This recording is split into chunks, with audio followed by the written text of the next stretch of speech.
गुरुभ्यो नमः। हरि ओम।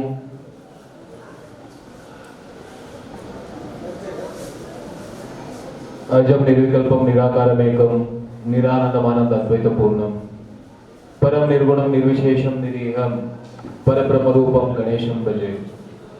गुरुर्ब्रह्मा गुरुर्विष्णु गुरुर्देवो महेश्वरः गुरु साक्षात् परब्रह्म तस्मै श्री गुरवे नमः। ओम अखंडमंडलाकारं व्याप्तमेन चराचरं तत्पदं दर्शितमेन तस्मै श्री गुरुवे नमः। ओम नमः प्रणवाताय शुद्धज्ञानैकमूर्तये निर्मलाय प्रशांताय दक्षिणामूर्तये नमः। निधये सर्वविद्यानां विशेषे रोगिणां गुरुवे सर्वलोकानां दक्षिणामूर्तये नमः। नारायणं पद्मभूं वशिष्ठं शक्तिं च तत्पुत्रं पराशरं च व्यासं शुकं गौडपदं महान्तं गोविन्द योगीन्द्रमदास शिष्यं श्रुति स्मृति पुराणानाम् आलयं करुणालयं नमामि भगवत्पादौ शंकरं लोकशंकरं शंकरं शंकराचार्यं केशवं बादरायणं सूत्रभाष्यकृतौ वन्दे भगवन्तौ पुनः पुनः। ಮೊದಲಿಗೆ ಸಿದ್ಧಪರ್ವತದ ಪರಬ್ರಹ್ಮ ಸ್ವರೂಪಿಣಿ ಬಗಳಾಮುಖಿ ದಿವ್ಯ ಚರಣಾರವಿಂದಗಳಲ್ಲಿ ನಮಸ್ಕರಿಸುತ್ತಾ ಕ್ಷೇತ್ರ ದೇವತಾ ಶ್ರೀ ಮಲ್ಲಿಕಾರ್ಜುನ ಸ್ವಾಮಿಯ ಪಾದಾರವಿಂದಗಳಲ್ಲಿ ನಮಸ್ಕರಿಸುತ್ತಾ ವೇದಿಕೆ ಮೇಲೆ ಇರುವಂತಹ ಎಲ್ಲ ದಿವ್ಯ ಚೇತನಗಳಿಗೆ ಹಾಗೂ ಶಿವನಾರಾಯಣ ಸ್ವರೂಪರಾದ ತಮ್ಮೆಲ್ಲರಿಗೂ ಈ ಕಾರ್ಯಕ್ರಮಕ್ಕೆ ಸ್ವಾಗತ ಸುಸ್ವಾಗತ. ಸ್ವಾಮೀಜಿಯವರು ಮಾತಾಡ್ತಾರೆ ಅಂದ್ರೆ ಜನ ಹೇಳ್ತಾರೆ, ಯಾಕೆಂದ್ರೆ ಅವ್ರಿಗೂ ಗೊತ್ತು ಸ್ವಾಮೀಜಿಯವರಿಗೆ ಏನು ಕೃಷ್ಣ ರಾಮ ಬಿಟ್ರೆ ಏನು ಗೊತ್ತಿಲ್ಲ. ಅರ್ಧಕ್ಕರ್ಧ ಚೇರ್ ಖಾಲಿ ಆಗೋಯ್ತು. ಎಲ್ಲ ದಾನಗಳಲ್ಲಿ ಶ್ರೇಷ್ಠವಾದ ದಾನ ಯಾವುದು ಯಾವುದು ನಿಮ್ಮನ್ನು ಕೇಳ್ತಾ ಇದ್ದೀನಿ. ಎಲ್ಲ ದಾನಗಳಲ್ಲಿ ಶ್ರೇಷ್ಠ ದಾನ ಕೆಲವರಿಗೆ ಅನ್ನದಾನ, ಕೆಲವರಿಗೆ ವಿದ್ಯಾದಾನ. ಆದ್ರೆ ಭಗವಂತ ಕೃಷ್ಣ ಹೇಳ್ತಾನೆ ಎಲ್ಲ ದಾನಗಳಲ್ಲಿ ಶ್ರೇಷ್ಠವಾದ ದಾನ ಸಮಾಧಾನ. ನಾನೇನು ಮಾತಾಡೋಗಿಲ್ಲ. ಯಾರು ಮಾತಾಡಿ ಎಲ್ಲ ಮುಗಿಸಿ ಕೆಲವರು ಇಷ್ಟ ಇರೋರು ಇರ್ತಾರೆ, ಕಷ್ಟ ಇರೋರು ಹೋಗ್ತಾರೆ. ನಾನು ಹೋಗ್ತೀನಿ ಅಂತಲೂ ಹೇಳಕ್ ನನಗೆ ಅವಕಾಶ ಇಲ್ಲ. ಯಾರು ಎಷ್ಟೊತ್ತು ಮಾತಾಡಿದ್ರು ನಾನು ಕೇಳಲೇಬೇಕು. ನಾನು ಮಾತಾಡೋದು ಯಾರಿಗೂ ಕೇಳಕ್ ಇಷ್ಟ ಇಲ್ಲ. ಇದು ನನಗಿರಬೇಕಾದ ಸಮಾಧಾನ. ನಾನು ಸಮಾಧಾನ ಇಲ್ಲ ಅಂದ್ರೆ ಹೇಳಿಕೊಂಡವಾಡ ಗೋವಿಂದ ಓ. ಇವತ್ತಿನ ವಿಶೇಷ ಸಂದರ್ಭ ಏನು ಅಂತ ಹೇಳಿದ್ರೆ, ನಮ್ಮ ಕಾರ್ಯಕ್ರಮದ ಕೇಂದ್ರ ಬಿಂದು ಸುಬೇದಾರ್ ಸಂತೋಷ್ ಕಣ್ಣೂರ್ ಅವರು ದೀರ್ಘಾವಧಿ 24 ವರ್ಷಗಳ ಕಾಲ ನಮ್ಮ ದೇಶದ ರಕ್ಷಣೆಯ ಜವಾಬ್ದಾರಿಯನ್ನು ಹೊತ್ತುಕೊಂಡು ಅದನ್ನ ಬಹಳ ಆನಂದವಾಗಿ ಸಂಪೂರ್ಣವಾಗಿ ಪೂರೈಸಿ ಮತ್ತೆ ಅವರ ಹುಟ್ಟು ನಾಡಿಗೆ ಬಂದಿರುವಂತ ಸಂದರ್ಭ. ಅದಕ್ಕಾಗಿ ಜೋರಾದ ಚಪ್ಪಾಳೆ ನೋಡಿ.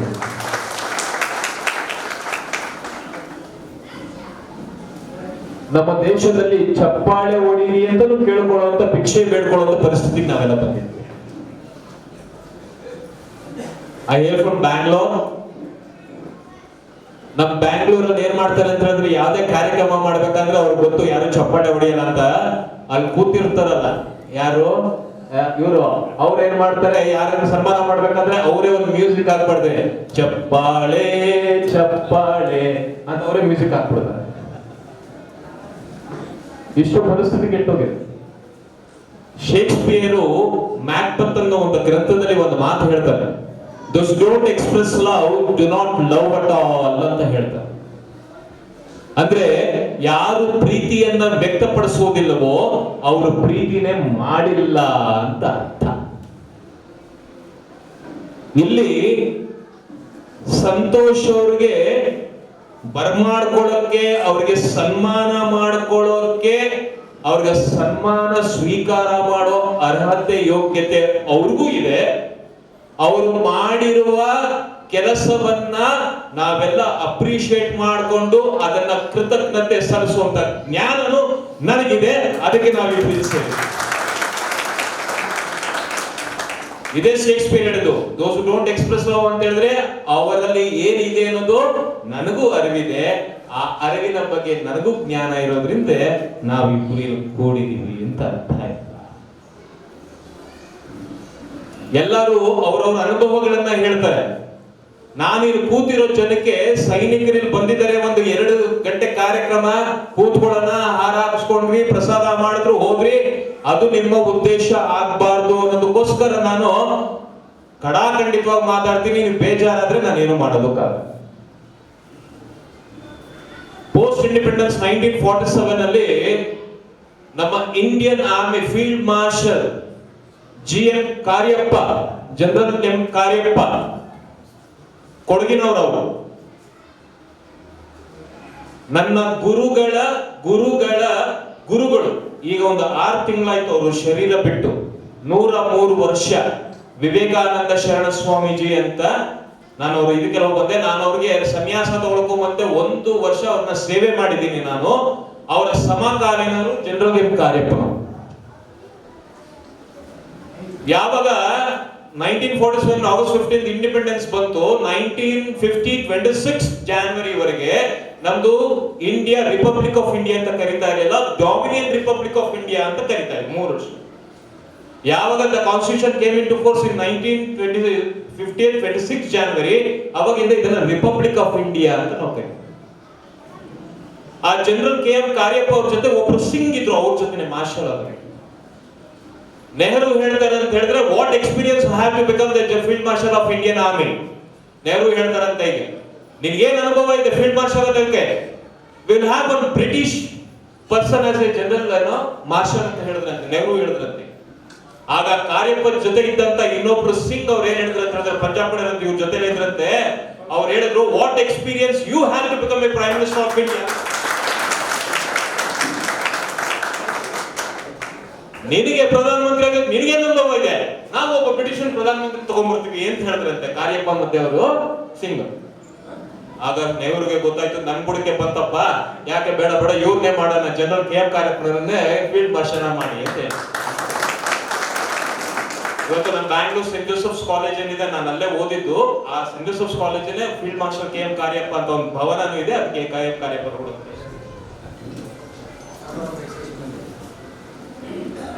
ಯಾಕೆ ಅಂತ ಹೇಳಿದ್ರೆ, ನಮಗೆ ಯಾವ ಅನುಭವನೂ ಬೇಕಾಗಿಲ್ಲ ಇಂಡಿಯಾದವ್ರಿಗೆ. ಭಾರತೀಯರು ಅಂತ ಎಷ್ಟು ಜ್ಞಾನಿಗಳಿದ್ದಾರೆ ಅಂತ ಹೇಳಿದ್ರೆ, ಇನ್ 1975 ಮಾರ್ಗರೆಟ್ ಥಾಚರ್ ಅಂತ ಇಂಗ್ಲೆಂಡ್ ಪ್ರೈಮ್ ಮಿನಿಸ್ಟರ್ ಆಗಿದ್ದಾರೆ, she was known as iron lady ಅಂತ. ಅಲ್ಲಿ ಲಂಡನ್ ಆಕ್ಸ್ಫರ್ಡ್ ಸ್ಟ್ರೀಟ್ ಅಲ್ಲಿ ಲಂಡನ್ ಅಲ್ಲಿ ನಡೆಯೋದಕ್ಕೆ ಅವ್ರ ಜನಗಳನ್ನ ಪ್ರೈಮ್ ಮಿನಿಸ್ಟರ್ ಮಾರ್ಗರೆಟ್ ಥಾಚರ್ ಕೇಳ್ತಾರೆ ಅಂದ್ರೆ, we need shoes to walk on the London street ಅಂತ ಕೇಳ್ತಾರೆ. ನಮ್ಗೆಲ್ಲ ಶೂಸ್ ಬೇಕು ಲಂಡನ್ ಸ್ಟ್ರೀಟ್ ಅಲ್ಲಿ ನಡೆಯೋದಕ್ಕೆ ಅಂತ ಕೇಳಿದ್ರೆ, ಆಗ ಮಾರ್ಗರೆಟ್ ಥಾಚರ್ ಒಂದು ಮಾತು ಹೇಳ್ತಾರೆ, there is a country where people are moving without their feet ಅಂತ ಹೇಳಿದ್ರು. ಒಂದು ದೇಶ ಇದೆ, ಆ ದೇಶದ ಜನ ಪಾದದಿಂದಲೇ ನಡೀತಾ ಇದ್ದಾರೆ. ಯಾವ ದೇಶ ಗೊತ್ತಾ ನಿಮ್ಗೆ? ಯಾವ್ದು ಅಂದ್ರೆ ಭಾರತ ಅಂದ್ರೆ. ಯಾವ್ದು ಭಾರತ? ನಾವು ಪಾದದಿಂದ ನಡೆಯುವಂತ ಜನ ನಾವು ಅಂತ. ಇನ್ನ ನಮ್ಮ ದೇಶದ ರಕ್ಷಣೆ ಹೆಂಗ್ ಮಾಡ್ಕೊಳ್ಬಲ್ಲೆ ನಾವು ಅಂತ ದೇಶದ ರಕ್ಷಣೆಯನ್ನ ಜವಾಬ್ದಾರಿಯನ್ನ ಹೊತ್ತು ಇವತ್ತು ಅದನ್ನ ಪೂರ್ಣ ಮಾಡಿ ಬಂದಿದ್ದಾರೆ ಅಂತ ಹೇಳಿದ್ರೆ, ಚಪ್ಪಾಳೆ ಹೊಡೆದೇ ನಾವು ಇವರನ್ನ ಋಣವನ್ನ ತೀರಿಸೋದಕ್ಕೆ ಸಾಧ್ಯ ಇದ್ರೆ ಯಾವ್ದು. ಈ ಸಂದರ್ಭದಲ್ಲಿ ನನಗೆ ವಾಲ್ಮೀಕಿ ರಾಮಾಯಣದಲ್ಲಿ ಒಂದು ಕಥೆ ಜ್ಞಾಪಕ ಬರ್ತದೆ. ಭಗವಂತ ಹೇಳ್ತಾನೆ, ಅವನು ನಿಮ್ಮ ಋಣ ಯಾವತ್ತೂ ಇಟ್ಕೊಳ್ಳಲ್ವಂತೆ.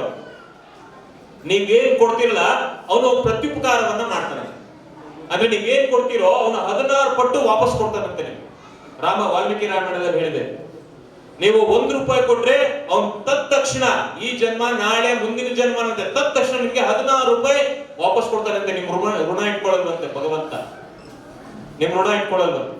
ನೀವು 1 ಜೋಳ ಕೊಟ್ರೆ 16 ಜೋಳ ನಿಮ್ಗೆ ತಿರುಗಿಸಿ ಕೊಡ್ತಾನಂತೆ. ₹1 ಕೊಟ್ರೆ ₹16.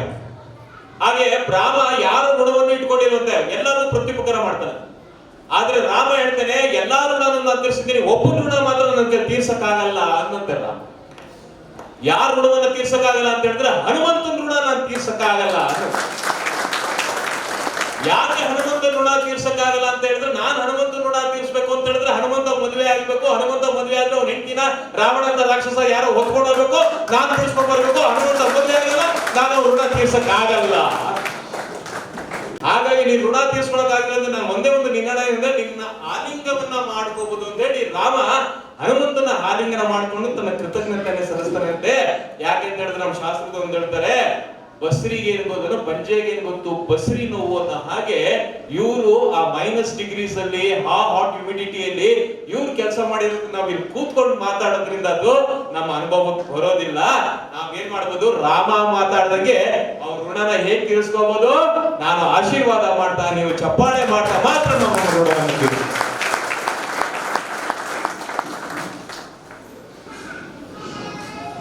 ನಿಮ್ಗೆಲ್ಲ ಹೇಳ್ತಾ ಇದೀನಿ ಯಾಕೆ ಅಂತ ಹೇಳಿದ್ರೆ, ಇವತ್ತು ನೀವೆಲ್ಲ ಇಲ್ಲಿ ಕೂತಿದ್ರಲ್ಲ, ಮನೇಲಿ ಹೆಂಡತಿ ಮಕ್ಕಳು ನಮ್ಗೆ ಹೊಲ ಇದೆ ಎಲ್ಲ ಇದೆ ಆರಾಮಾಗಿದ್ದೀವಿ ಅಂತ ಹೇಳ್ತೀರಾ.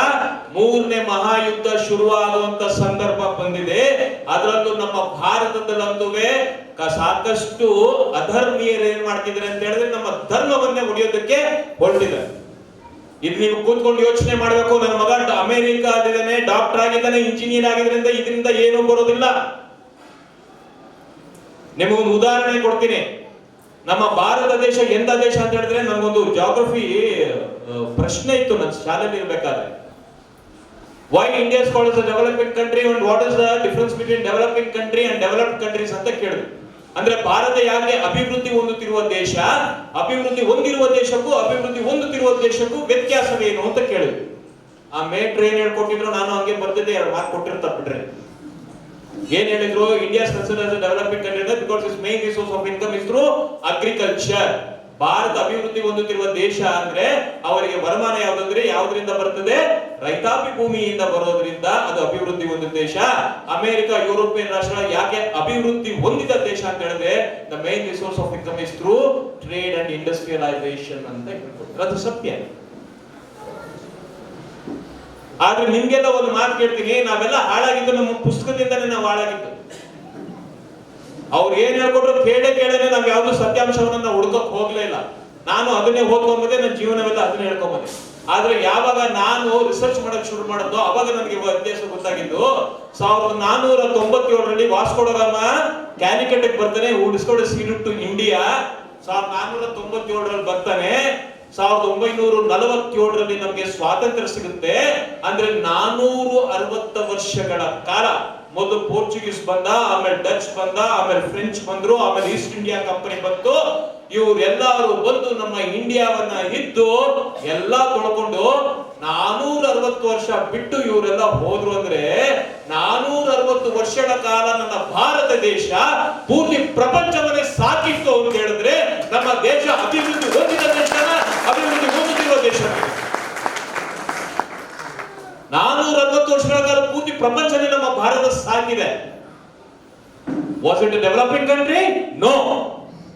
India was developed, India is developed, India will remain developed. ಪ್ರಭುಪಾದರು ಹೇಳ್ತಾರೆ, ಅವರು 1975 ಲಂಡನ್ ನಲ್ಲಿ ಇರಬೇಕಾದ್ರೆ ಅಲ್ಲಿ ಪೋಪ್, ಕ್ರಿಶ್ಚಿಯನ್ಗೆ ಒಬ್ಬ ಮಹಾ ಧರ್ಮಗುರು ಇರ್ತಾನೆ, ಪೋಪ್ ಅಂತ ಇರ್ತಾನೆ. ಆ ಪೋಪ್ ಹೋಗಿ ಪ್ರಭುಪಾದರ ಹತ್ರ ಕೂತ್ಕೊಂಡು ಜಗಳ ಮಾಡ್ತಾನಂತೆ. Once upon a time your country India was ruled by the Britishers. ಒಂದಾನೊಂದು ಕಾಲದಲ್ಲಿ ನಿಮ್ಮ ದೇಶ ಭಾರತವನ್ನು ಆಳುವವರು ನಾವು. ನಿಮ್ಗೆ ನಮ್ಮನ್ನ ಕೊಡಕ್ ನಮ್ ಕೊಡಕ್ ಏನಿದೆ ನಿಮ್ಮ ಹತ್ರ ಅಂತ ಕೇಳಿದ್ರು. ಆಗ ಪ್ರಭುಪಾದರು ಅಂದ್ರಂತೆ, ಅವ್ರು ಎಲ್ಲಿತ್ತು ಆ ಫಿಗರ್ಸ್ ನನಗೆ ಗೊತ್ತಿಲ್ಲ, ಹೇಳಿದ್ರು when you left India you plundered $300 trillion wealth from India ಅಂತ ಹೇಳಿದ್ರು. ನೀವು ನಮ್ಮ ದೇಶವನ್ನು ಬಿಟ್ಟು ಹೋದಾಗ $300 ಟ್ರಿಲಿಯನ್ ಲೂಟಿ ಹೊಡ್ಕೊಂಡು ಬಂದ್ರಿ. ಆದ್ರೆ ಅದ್ಭುತವಾದ ಒಂದು ಅಮೂಲ್ಯವಾದ ಏನೋ ಒಂದು ರತ್ನ ಬಿಟ್ಟು ಬಂದಿದ್ದೀರಾ, ನಾನು ಅದನ್ನ ಕೊಡಕ್ ಬಂದಿದ್ದೀನಿ ಅಂತ ಹೇಳಿದ್ರು. ಅವ್ನ್ ಹೋಗ್ ಗಾಬರಿ ಆಯ್ತು, ಇನ್ನೇನ್ ಬಿಟ್ಟು ಬಂದ್ವಿ ಅಂತ, ನಾವು ಕೊಯ್ನೂರ್ ಎಲ್ಲ ತಗೊಂಡ್ಬಂದ್ವಲ್ಲ, ಇನ್ನೇನ್ ಬಿಟ್ಟು ಬಂದ್ವಿ ಅಂತ. ಆಗ ಪ್ರಭುಪಾದ ಹೇಳಿದ್ರೆ, ಹರೇ ಕೃಷ್ಣ ಮಂತ್ರ ಬಿಟ್ಟು ಬಂದಿದ್ದೀರಾ, ನಾನು ಅದನ್ನ ಕೊಡಕ್ ಬಂದಿದ್ದೀನಿ ಅಂತ ಹೇಳಿದ್ರು.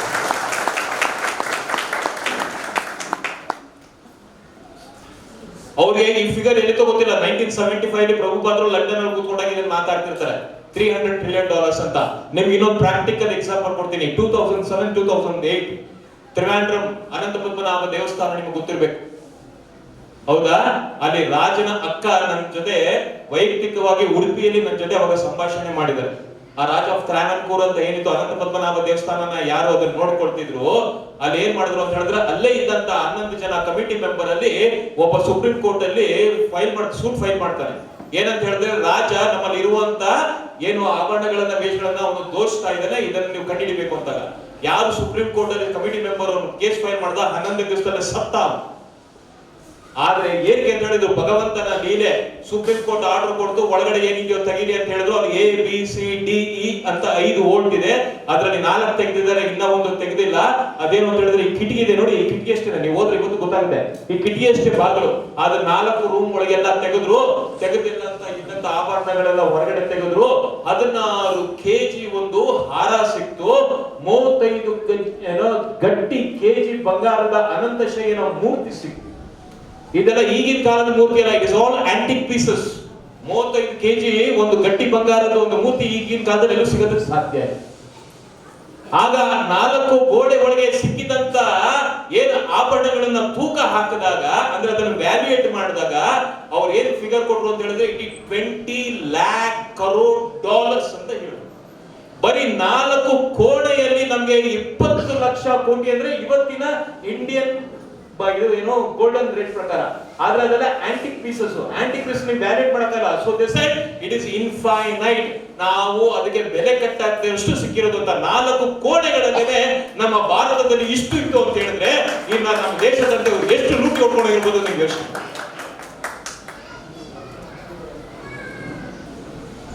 ನಮ್ಗೆ ಇವಾಗ ನಮ್ಮ ದೇಶ ಕಾಯೋ ರಕ್ಷಣೆ ಮಾಡುವಂತ ಪರಿಸ್ಥಿತಿ ನಮ್ಗೆ ಮತ್ತೆ ಎದುರಾಗಿದೆ. ಮೊನ್ನೆ ನಾನು ಯಾರು ಬ್ಯಾಂಗ್ಳೂರಲ್ಲಿ ಇದ್ದಾಗ ಹೇಳ್ತಾ ಇದ್ರು, ಸ್ವಾಮೀಜಿ ಏನೋ ಯುದ್ಧ ಆಗುತ್ತೆ ಅಂತ ಆಗ್ಲಿ ಬಿಡ್ರಿ, ನೀವು ಅನುಭವಿಸ್ರಿ ಅಂತ ಹೇಳಿದೆ. 75 ವರ್ಷದಿಂದ ಪಾಪ ಎಷ್ಟು ಜನ ಅವರು ರಕ್ತ ಕೊಟ್ರು, ಅವ್ರು ಎಷ್ಟು ನಿಮ್ಮ ತ್ಯಾಗ ಮಾಡಿದ್ರು. ಇವತ್ತೆಲ್ಲ ನೀವು ಕೂತ್ಕೊಂಡು ಮೊಬೈಲ್ ಇಟ್ಕೊಂಡು ಟೈಮ್ ಪಾಸ್ ಮಾಡ್ತಾ ಇದ್ದೀರಾ. ನೀವು ನಿಮ್ಗೂ ಸ್ವಾತಂತ್ರ್ಯ ಏನಂದ್ರೆ ಗೊತ್ತಾಗುತ್ತೆ. ಊಟ ತಿಂಡಿ ಸಿಗದೆ ಹೋದ್ರೆ ಇಲ್ಲಿ ಬಂದು ಎಲ್ಲಾರು ಬಂದು ನಿಮ್ ಮನೆಗೆ ಚೂರಿ ಹಾಕಿ ನಿಮ್ಮ ಮನೆಯನ್ನು ನುಗ್ಗಿ ಹೊಡಿದ್ರೆ ಅವಾಗ ಗೊತ್ತಾಗುತ್ತೆ ನಿಮ್ಗೆ ಸ್ವಾತಂತ್ರ್ಯ ಏನು ಅಂತ. ನಿಮ್ಗೆ ಏನು ಇವತ್ತು ಸ್ವಾತಂತ್ರ್ಯ ಅಂತ ಗೊತ್ತಿಲ್ಲ ನಿಮ್ಗೆ. ನಮ್ಮ ಕಾನ್ಸ್ಟಿಟ್ಯೂಷನ್ ಹೇಳ್ತದೆ, 7 ಫಂಡಮೆಂಟಲ್ ರೈಟ್ಸ್ ಹೇಳ್ತದೆ, right to freedom of religion, right to duty ಅಂತ ಹೇಳುತ್ತೆ, ರೈಟ್ ಟು ಫ್ರೀಡಮ್ ಅಂತ ಹೇಳುತ್ತೆ. ನಾನು ಯಾವಾಗ ಮನೆ ನಿಟ್ಟೆ ಯೂನಿವರ್ಸಿಟಿ ಹೋಗಿದ್ದೆ, ಒಂದು ಇಂಜಿನಿಯರ್ ಕಾಲೇಜ್ಗೆ. ಅಲ್ಲಿ ಯಾವ್ದೋ ಒಂದು ಹುಡುಗಿ ಕೇಳ್ತು, ಸ್ವಾಮೀಜಿ ಹೆಣ್ಮಕ್ಳಿಗೆ ಸ್ವಾತಂತ್ರ್ಯ ಕೊಡೋದ್ರಿಂದ ಏನ್ ತಪ್ಪು ಅಂತ ಹೇಳಿದ್ರು. ಸ್ವಾತಂತ್ರ್ಯ ನೀನ್ ಕೇಳ್ತಲ್ಲಮ್ಮ, ನೀವು ಸ್ವಾತಂತ್ರ್ಯ ಯಾರು ಕೊಡೋದು ಅಲ್ಲ, ಯಾರು ತಗೊಳ್ಳೋದಲ್ಲ, ನೀನ್ ಕೇಳ್ತದ್ದು ಸ್ವೇಚ್ಛಾಚಾರ ಅಂತೆ. ನಾವು ಫ್ರೀಡಮ್ ಯಾರು ಕೊಡೋದಲ್ಲ ತಗೊಳ್ಳೋದಲ್ಲ, ಇಟ್ ಇಸ್ ಎ ಕಾನ್ಸಿಕ್ವೆನ್ಸ್. ಇವಾಗ ನಿಮ್ ಮಗು ಒಂದು ಮನೆಯಲ್ಲಿ ಶಾಲೆಯಲ್ಲಿ ಓದ್ತಾ ಇದೆ ಅಂತ ಇಟ್ಕೊಳ್ಳಿ, ಅವ್ರು ಓದ್ತಾ ಇದ್ದಾಳೆ, A-grade ಮಾರ್ಕ್ಸ್ ಬರ್ತಾಳೆ, ಓದೋದ್ರಲ್ಲಿ, ಆಡೋದ್ರಲ್ಲಿ, ನಾಟ್ಯದಲ್ಲಿ ಎಲ್ಲಾದ್ರೂ ಫಸ್ಟ್ ಇರ್ತಾಳೆ. ಸಂಜೆ ಮನೆಗೆ ಬಂದಾಗ ಅಮ್ಮ ನಾನು ಪಕ್ಕದ ಮನೆ ಜೊತೆ ಆಟ ಆಡಕ್ ಹೋಗ್ತೀನಿ ಅಂತ ಹೇಳಿದ್ರೆ ಹೋಗು ಮಗಳೇ ಅಂತ ಹೇಳಿ ಕಳಿಸ್ತೀರಾ. ಯಾಕೆ ಅವಳು ಡ್ಯೂಟಿ ಮಾಡ್ತಾ ಇದ್ದಾಳೆ, ಅವಳು ಡ್ಯೂಟಿ ಮಾಡಿದಾಗ ಅವಳು ಆಟೋಮೆಟಿಕ್ ಆಗಿ ಫ್ರೀಡಮ್ ಸಿಗುತ್ತೆ. ಫ್ರೀಡಮ್ ನೀವು ಕೊಡಬೇಕಾಗಿಲ್ಲ ಅವಳು. So freedom is not somebody is giving or somebody is taking, it is a consequence.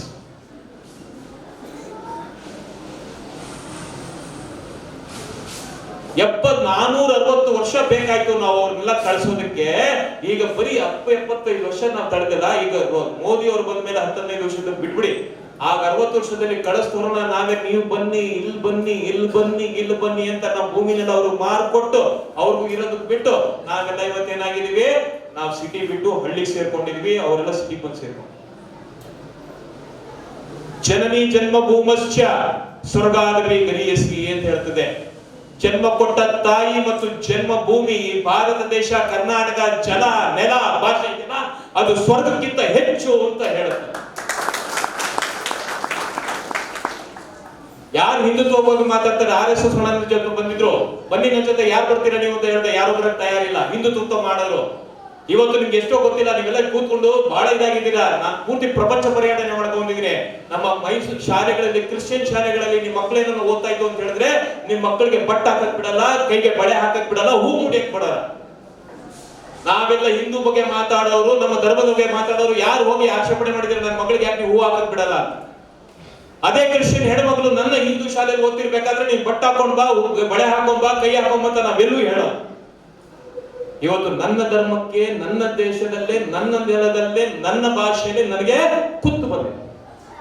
ಧರ್ಮೋ ರಕ್ಷತಿ ರಕ್ಷಿತಃ. ನೀನು ಧರ್ಮವನ್ನ ಕಾಪಾಡು, ಧರ್ಮ ನಿನ್ನನ್ನು ಕಾಪಾಡುತ್ತೆ. ನಾವೆಲ್ಲ ಯಾಕೆ ಮನೆ ಬಿಟ್ಟು ಬಂದಿದ್ವಿ? ಜಲ, ನೆಲ, ಭಾಷೆ ಇದು ನಮಗ್ ಮುಖ್ಯ. ಇದೇ ಇಲ್ಲಾಂದ್ರೆ ನೀವೆಲ್ಲಿರ್ತಿದ್ರಿ? ಬರೀ ಉಂಡು ಮಲಗೋದು ತಿನ್ನೋದ್ರಿಂದ ಜನ್ಮ ಸಾರ್ಥಕ ಆಗಲ್ಲ.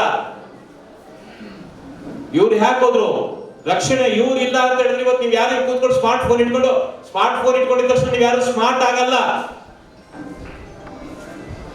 ಇವರೇನ ಕರೆಯೋದಂದ್ರೆ ಇವಾಗಲೂ ನಡೀತಾ ಇದೆ. ಅರುಣಾಚಲ ಪ್ರದೇಶದಲ್ಲಿ ಈಗಲೂ ಯುದ್ಧ ನಡೀತಾ ಇದೆ, ಚೈನಾ ಬಾರ್ಡರ್ ನಡೀತಾ ಇದೆ, ಅಂಬಾಲಲ್ಲಿ ನಡೀತಾ ಇದೆ, ಎಲ್ಲಾ ಕಡೆ ನಡೀತಾ ಇದೆ. ನಿಮಗ್ ಗೊತ್ತಿಲ್ಲ, ನೀವೆಲ್ಲ ಸೇಫ್ ಆಗಿ ಕೂತಿದ್ದೀರಾ ಅಷ್ಟೇ. ಕಲ್ಕತ್ತಾ ವೆಸ್ಟ್ ಬೆಂಗಾಲ್ ಅಲ್ಲಿ ಎಂತ ಅನ್ಯಾಯ ನಡೀತಾ ಇದೆ ಕೇಳಿ. ಇವ್ರಿಗೆಲ್ಲ ಎಂತ ಅನ್ಯಾಯ ನಡೀತಾ ಗೊತ್ತಾ? ನಿಮ್ ಮನೆ ಮುಗ್ಗಿ ನಿಮ್ಮ ಹೆಣ್ಮಕ್ಳನ್ನ ಹಾಳು ಮಾಡ್ತಾ ಇದಾರೆ. ನಾನಿಲ್ಲಿ 2 ಜೋಳದ ರೊಟ್ಟಿ ತಿನ್ಕೊಂಡು ಪುಂಡಿ ಪಲ್ಯ ತಿನ್ಕೊಂಡು ಆರಾಮಾಗಿದ್ದೀನಿ. ನಾನು ಯಾಕೆ ಹೇಳ್ತಾ ಇದ್ದೀನಿ, ನಾಳೆ ನಿಮ್ಮ ಮನೆಗೆ, ನಿಮ್ಮ ನೆಲಕ್ಕೆ, ನಿಮ್ಮ ಭಾಷೆಗೆ ಯಾರು ಧಕ್ಕೆ ಹಾಕದೇ ಇರಲಿ, ಅದನ್ನ ನಾವು ಕಾಶಿಯಸ್ ತಗೋಬೇಕಾದ್ದು ಇವತ್ತಿನ ಒಂದು ಸಂದರ್ಭ ಬಂದಿದೆ. ಮೋದಿ ಅವರು ಬಂದಾಗಿಂದ ಇವತ್ತು ನಮ್ಮ ಹಿಂದೂ ಧರ್ಮನ ಎಲ್ಲೋ ನಾವು ಒಂಚೂರು ಉಸಿರಾಡಕ್ಕೆ ನಮ್ಗೆ ಸಾಧ್ಯ ಆಗಿದೆ. ನಿಜ ಹೇಳ್ತಾ ಇದೀನಿ ಕೇಳಿ. RSS, VHP, ಬಜರಂಗ ದಳ ಇವರೆಲ್ಲ ಯಾರು ಇರಲಿಲ್ಲ ಅಂತ ಹೇಳಿದ್ರೆ ಇವತ್ತು ನಾವು ಹಿಂದೂಗಳು, ನೀವು ಕೃಷ್ಣ, ರಾಮ, ಶಿವ ಅಂತಿದ್ರೆ ಕತ್ಕುಯ್ದಿರೋರು ಇವತ್ತು ನಿಮ್ಮನ್ನ.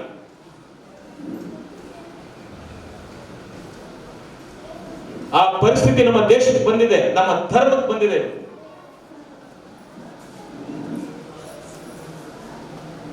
ಹಾಗಾಗಿ ನಾನು ಮಾನವ ಜನ್ಮ ಬಹಳ ದೊಡ್ಡದು, ಹಾಳು ಮಾಡಿಕೊಳ್ಳದಿರೋ ಹುಚ್ಚಪ್ಪಗಳಿರ ಅಂತ ಹೇಳಿ. ಬರೀ ಸಂತೋಷ್ ಅವ್ರದ್ದು ಇದು ಜವಾಬ್ದಾರಿ ಅಲ್ಲ, ನಮ್ಮದು ಕೂಡ ಜವಾಬ್ದಾರಿ ಇದೆ. ಸರ್ವೇ ಸ್ವಧರ್ಮೇ ಶ್ರೇಷ್ಠ,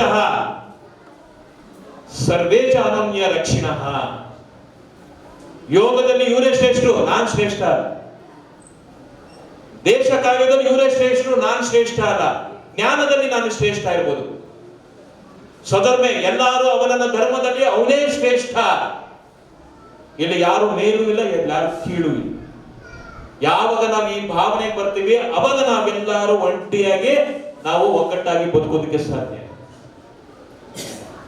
ನಾನು ಒಂದು ಬ್ಯಾಂಗ್ಳೂರ್ ಯೂನಿವರ್ಸಿಟಿಯಲ್ಲಿ ಒಂದು ಕಾಲೇಜ್ ಇರ್ಬೇಕಾದ್ರೆ ಒಂದು ಹುಡುಗಿ ಹೋಸ್ಟ್ ಮಾಡ್ತಿದ್ದವಳು ಒಂದು ಪ್ರಶ್ನೆ ಕೇಳಿದ್ರು, ಸ್ವಾಮೀಜಿ ನೀವು ಇಷ್ಟೆಲ್ಲ ಆಧ್ಯಾತ್ಮ ಹೇಳ್ತೀರಲ್ಲ, ದೇಶ ಕಾಯ್ತಿರೋ ಗಡಿ ಯಾರೋ ಒಬ್ಬ ಸೈನಿಕ ನೀವು ಅಲ್ಲಿ ನಿಂತ್ಕೊಂಡಿದ್ದೀರಿ, ಆ ಒಬ್ಬ ಸೈನಿಕ ಅಲ್ಲಿ ನಿಂತಿದ್ದಾರೆ, ಆ ಸೈನಿಕ ನೀವು ಏನ್ ಹೇಳ್ತೀರಾ ಅಂತ ನನ್ನನ್ನು ಕೇಳೋದು. ನಾನು ಹೇಳ್ದೆ ನಾನೇನು ಹೇಳಲ್ಲ ಅಂದೆ. ಯಾಕೆ ಸ್ವಾಮೀಜಿ ಹೇಳಿದ್ರು, he is doing the right work, right place at the right time. ಅವ್ರು ಸರಿಯಾದ ಕೆಲಸ ಮಾಡ್ತಿರ್ಬೇಕಾದ್ರೆ ನಾನು ಹೇಳೋದೇನಿದೆ ಅವ್ರಿಗೆ ಹೇಳಿದೆ. ನಾನು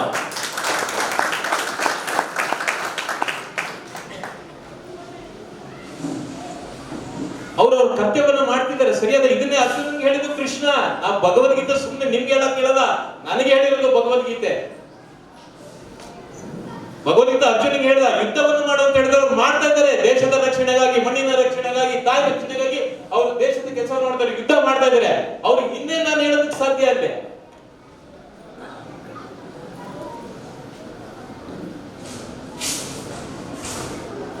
ಹಾಗಾಗಿ ಇದು ಈ ಬರೀ 2 ಗಂಟೆ ಸನ್ಮಾನದ ಸಮಾರಂಭ ಆಗದೇನೆ, ಪ್ರಸಾದ ಉಣ್ಕೊಂಡು ಹೋಗೋದು ಸಮಾರಂಭ ಆಗದೇನೆ, ನಮ್ಮ ಜವಾಬ್ದಾರಿಯನ್ನ ಅರ್ಥ ಮಾಡಿಕೊಳ್ಳುವಂತ ಕೆಲಸ ಆಗ್ಬೇಕಾಗಿದೆ.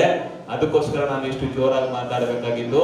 ಯಾಕೆಂದ್ರೆ ನನಗೆ ಬಹಳ ದುಃಖ ಇದೆ. ನನಗೆ ನಮ್ಮ ಹಿಂದೂ ಧರ್ಮನ ಬಹಳ ಎಲ್ಲಾ ರಾಜ್ಯದಲ್ಲಿ ನಮ್ಮವರೇ ನಮ್ಮ ಧರ್ಮವನ್ನ ಒಡೆಯುವಂತ ಕೆಲಸ ಮಾಡ್ತಾ ಇದ್ದಾರೆ, ನಮ್ಮ ದೇಶವನ್ನ ಒಡೆಯುವಂತ ಕೆಲಸ ಮಾಡ್ತಾ ಇದ್ದಾರೆ, ನಮ್ಮ ರಾಜ್ಯವನ್ನ ಒಡೆಯುವಂತ ಕೆಲಸ ಮಾಡ್ತಾ ಇದ್ದಾರೆ. ನೀವು ಬೆಂಗಳೂರಿಗೆ ಹೋಗಿ ಕರ್ನಾಟಕ ಅಂತ ಯಾವ್ದಂತ ನಿಮ್ಗೆ ಗೊತ್ತಿಲ್ಲ. ನೀವು, ನಾನು ಬೆಂಗಳೂರಲ್ಲಿ ಹುಟ್ಟು ಬೆಳೆದವನು. ನಾನು ಇವತ್ತೇನೊಂದು ನಂಬರ್ 1 ಏರಿಯಾ ಇದೆ ಇಂದಿರಾನಗರ ಅಂತ, ನನ್ನ ಪೂರ್ವಾಶ್ರಮ ನಾನು ಹುಟ್ಟಿದ ಏರಿಯಾ. ಇವತ್ತು ಅಲ್ಲಿ 1 ಅಡಿ ಜಾಗ 2,60,000 ರೂಪಾಯಿ ಇದೆ.